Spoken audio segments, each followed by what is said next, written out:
Elvis and RCA Records in 1960. The car was converted into a luxurious mobile lounge by California's custom car king, George Barris. A special hand-rubbed paint job, 24-karat gold-plated trim, and a custom interior altered the Cadillac's stock appearance.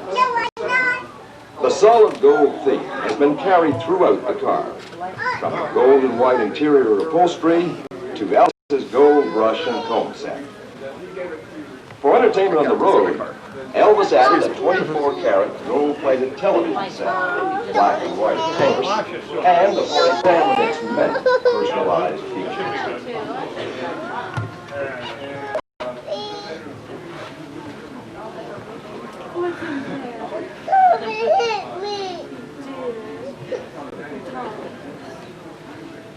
Sit down.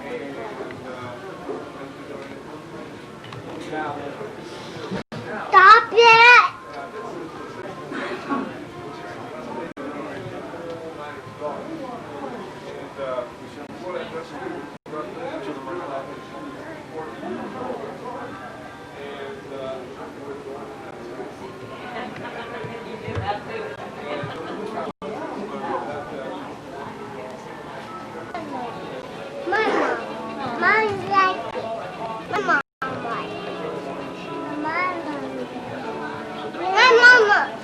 Hush.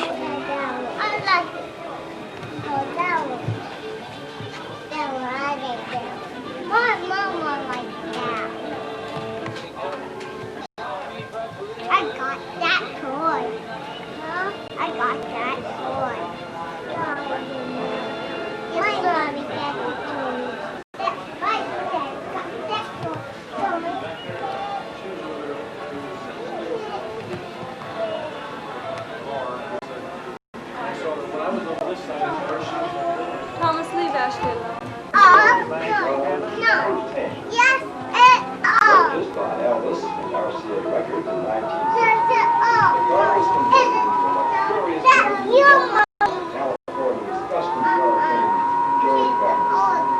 A special hand-rubbed paint job, 24-karat gold-plated trim, and a custom interior altered the Cadillac's stock appearance. The solid gold theme has been carried throughout the car. Gold white interior upholstery, Elvis's gold brush and comb set. For entertainment on the road, Elvis added a 24-karat gold television set, black and white. Don't get me.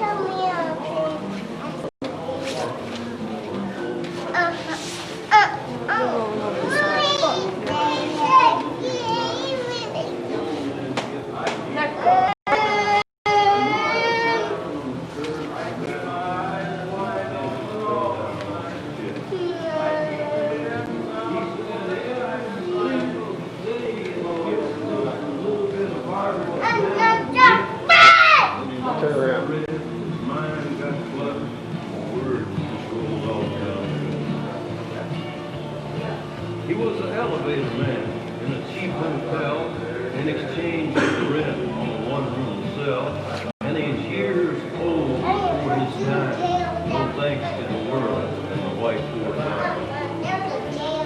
So he says, son, he always called me son, he said, life for you has just begun. And then he's told me the story that I had heard before, how he fell in love. Even try to turn the tide. Acknowledge your He was playing yesterday. I won't lie. He was playing yesterday. I think maybe take out a go. Like this. He's going. I keep my eyes wide open all the time. I keep the ends out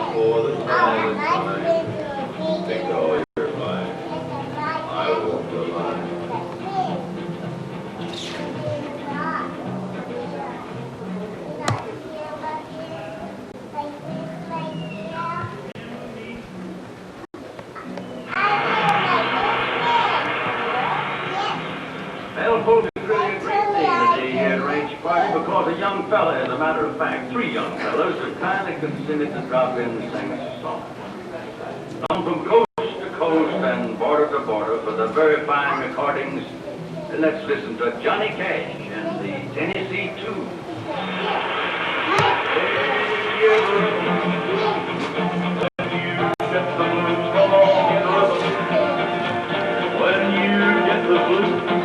Rock and roll, feeling in your bones, but that's on your toes. Get gone, get a rebel. When you get the blues, a little shoeshine boy, he never gets slowed down, but he's got the dirtiest job in town. Bending low at the people's feet on the windy corner of the dirty street. Well, I asked him while he shined my shoes, how he keep from getting the blues. He grinned as he raised his little head, he bought a shoeshine rag, and he said, get a rebel.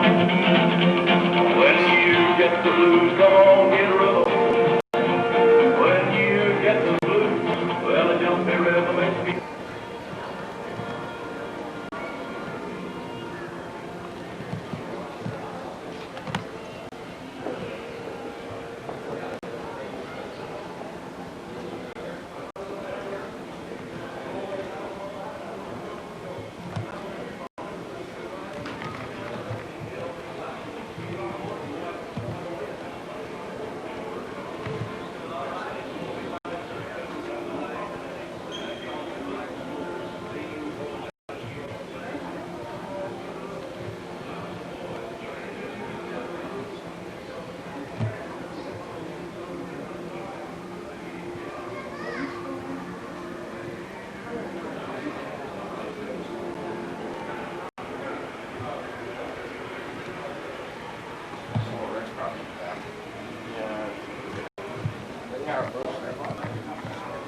Everybody going right by the street. Well, let's see.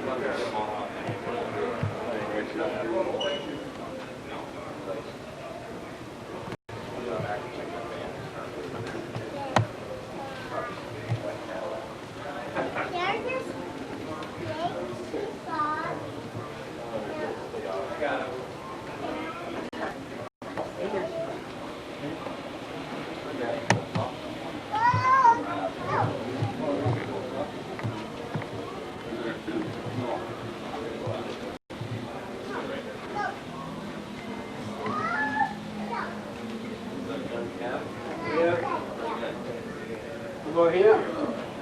Do we like Paul? No, not necessarily. Yeah, Paul.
Damn, you're ugly.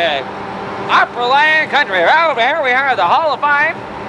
Point over there now, Tom. Come on now. Get with I've seen it, damn it.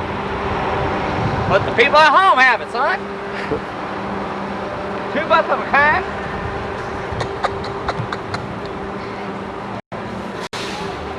Yeah, hey, let's go for a hand. Please.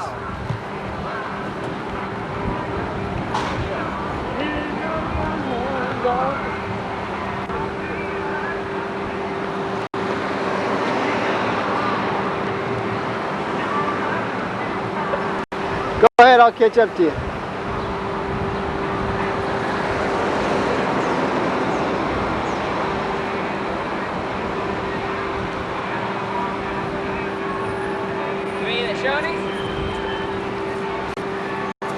Time is it?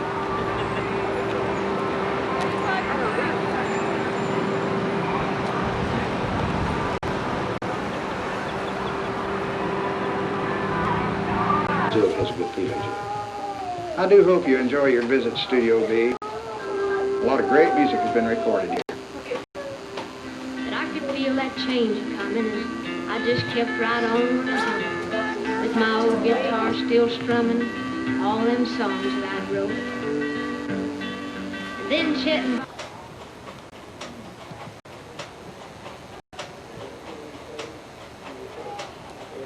while the musicians performed out in the studio. As you face the control room equipment, a 16-track tape recorder is on your left. On the reels of the 16-track machine, you'll see extra-wide audio tape. It's a full 2 inches wide to allow the recording of 16 different audio tracks, one or more for each instrument or voice in a recording session. If you had dropped in on a recording session when Studio B was in business, you would have seen a recording engineer, like Bill Porter or Selby Coffeen, seated at the recording console, watching the meters and adjusting the knobs to control the sound. Standing beside him is Chet Atkins, the producer, listening to the music playing out in the studio and making decisions on how it should be changed. Before the session, Chet played the musicians a demonstration tape or demo version of the song that they were about to record. Then, after running through the song a couple of times to work up a good arrangement, Chet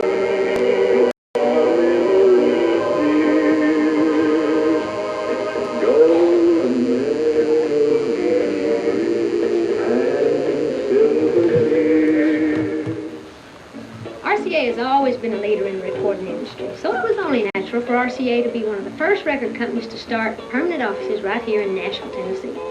Steve Scholes was in charge then, and I was his assistant. We shared a studio on McGavock Street with the United Methodist Radio and Film Commission.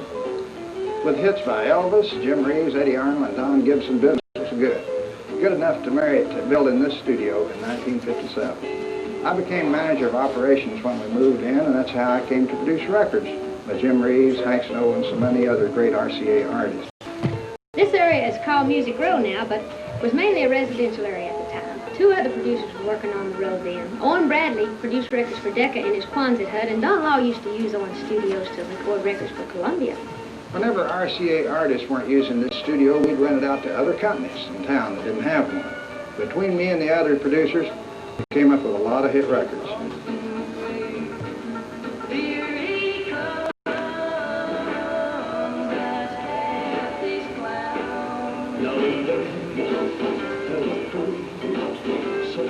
The music industry is constantly growing and responding to changes. In the late 1950s, we found ourselves facing a challenge from rock and roll. Country producers started experimenting with new sounds, adding elements from pop music, gospel, jazz, classical. You'd listen to what the other fellow was doing, borrow this and try that. The result was a new kind of country music, the Nashville sound.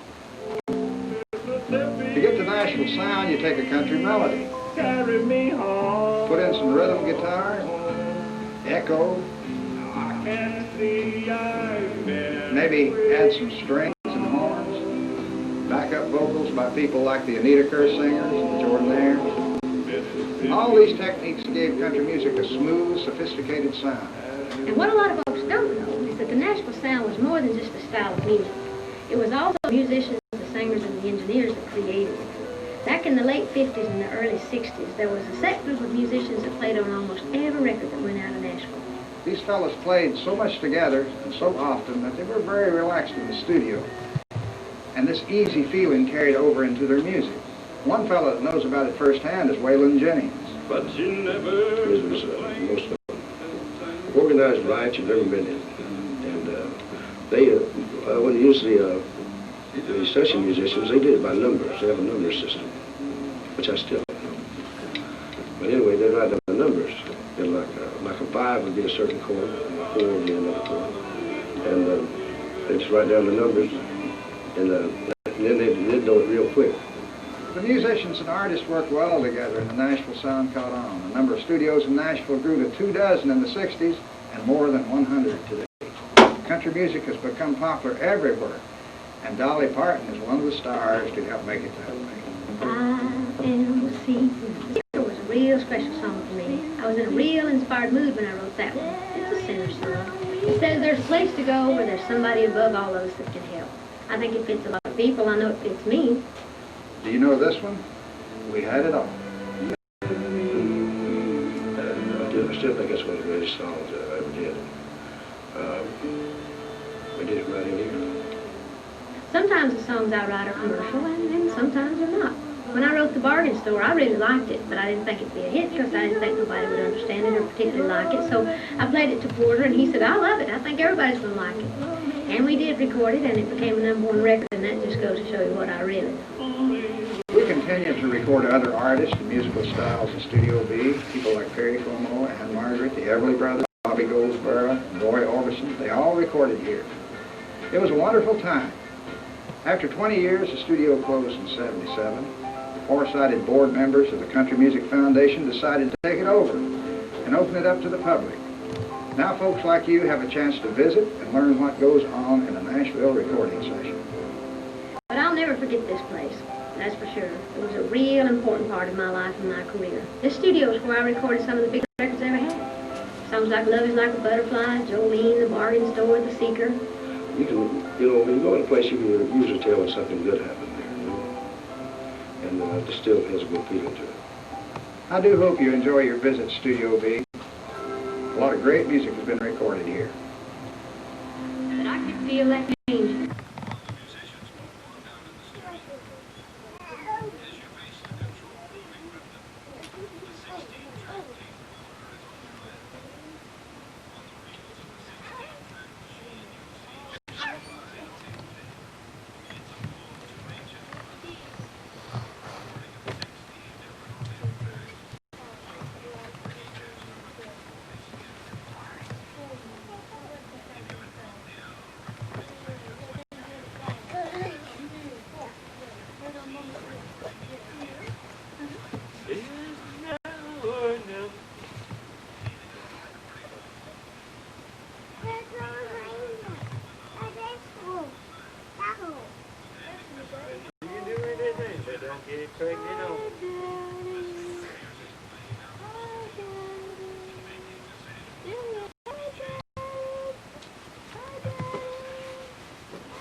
Over its 20-year history, RCA's Studio B hosted about 16,000 sessions.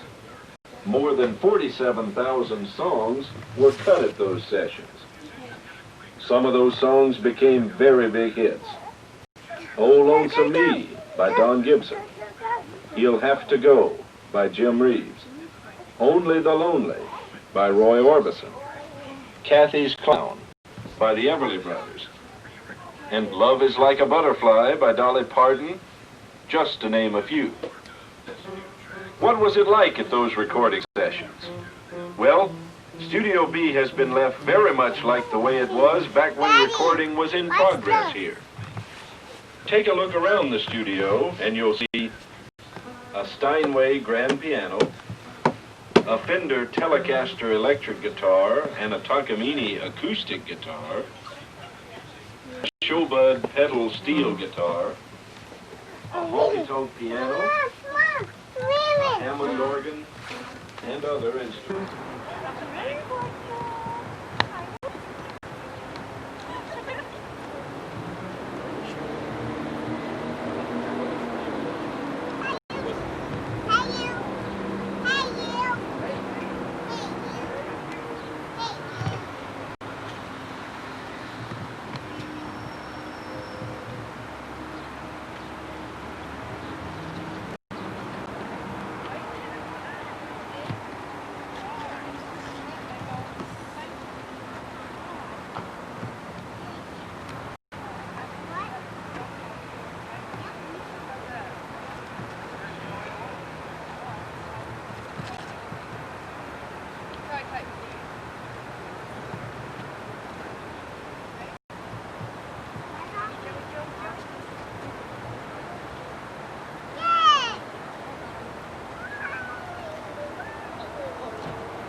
hands up here. Can you get your hands up there for me?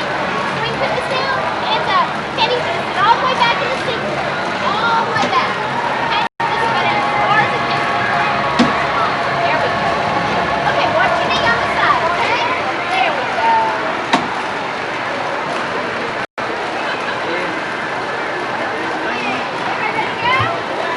Here we go. Oh, oh. See, he goes, oh, when he goes back around.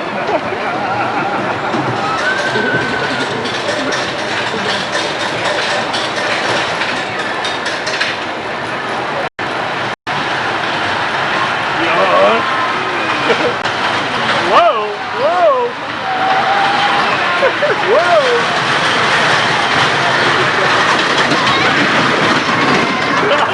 Yeah. Good, huh? You all right?